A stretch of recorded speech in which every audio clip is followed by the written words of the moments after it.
बुझ गया वो चिराग, अधूरा रह गया वो सपना। जी हाँ, कल एक ऐसी अप्रिय घटना घटी जिसमें भारत माता के वीर सपूत सीडीएस विपिन रावत जी का निधन हो गया।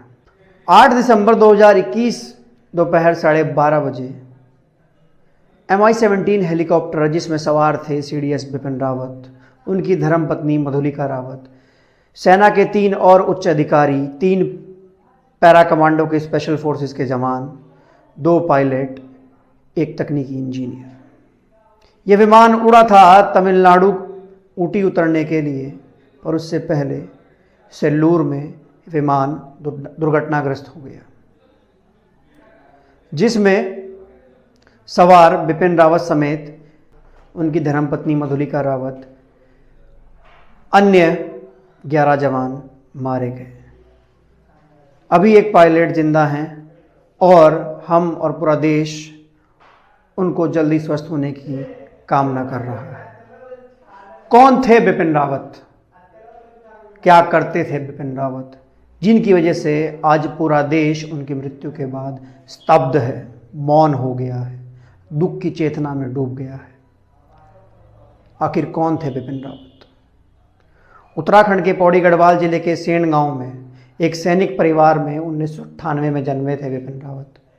1978 में भारतीय सेना की गोरखा रेजिमेंट को ज्वाइन किया था विपिन रावत ने, और उसी के बाद से निरंतर भारत माता की और देश की सेवा कर रहे थे।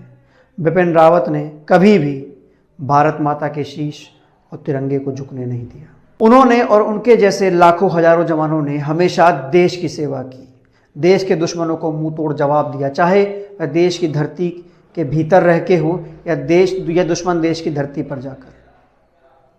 2015 में म्यांमार के अंदर घुसकर भारतीय सेना के वीर जवानों ने जब सर्जिकल स्ट्राइक की थी तो उसके पीछे विपिन रावत थे।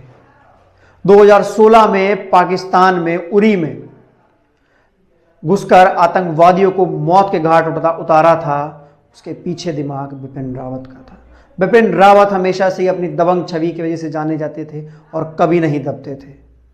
देश हो या विदेश, विपिन रावत ने हमेशा देश की सेवा की है, देश का नाम रोशन किया है। फिर चाहे नेपाल रहा हो, कजाकिस्तान रहा हो, तुर्किस्तान रहा हो, यूनाइटेड नेशन के मिशन रहे हैं कोंगो में, सब में विपिन रावत ने देश का नाम रोशन किया। विपिन रावत 97वें थल सेना उपाध्यक्ष बने, जिसके बाद 26वें थल सेना अध्यक्ष बने, और 2020 में देश की तीनों सेना के सर्वोच्च कमांडर सीडीएस बने विपिन रावत। विपिन रावत सिग्मा रूल में विश्वास रखते थे।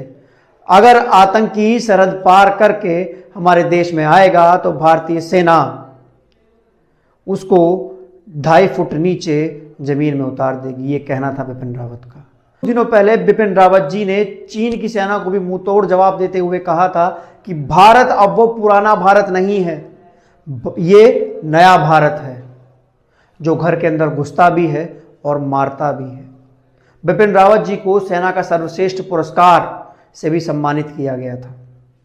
आज पूरा देश उनकी इस आकस्मिक मृत्यु पर स्तब्ध है, मौन है, और हम आज उनके इस बलिदान, उनकी शौर्य गाथा को याद करते हैं और ये अपना जो वीडियो है उनको श्रद्धांजलि के रूप में समर्पित करते हैं। और हमने शुरू में बात की थी विपिन रावत जी के सपने की, तो वो कौन सा सपना था जो उनका अधूरा रह गया? सेना में रहते विपिन रावत ने एक सपना देखा था कि सेना से रिटायर होने के बाद वह अपने गांव जाएंगे, अपने गांव में, अपने खेतों में, वहाँ एक छोटे से घर में रहेंगे, अपने गांव के लोगों के साथ मिलकर रहेंगे।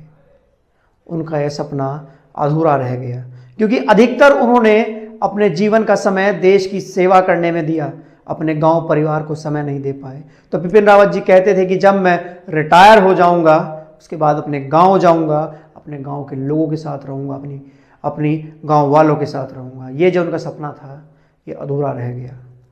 उनके गृह जनपद पौड़ी और उत्तराखंड में शोक की लहर दौड़ गई है। लोग विलाप कर रहे हैं, विलाप करे भी क्यों ना, आज माँ भारती ने अपना एक सपूत खोया है। हम स्तब्ध मन से और बड़े भारी मन से आज विपिन रावत जी को श्रद्धांजलि देते हैं और ईश्वर से कामना करते हैं कि उनकी आत्मा को शांति दें। ओम शांति। धन्यवाद। जय हिंद।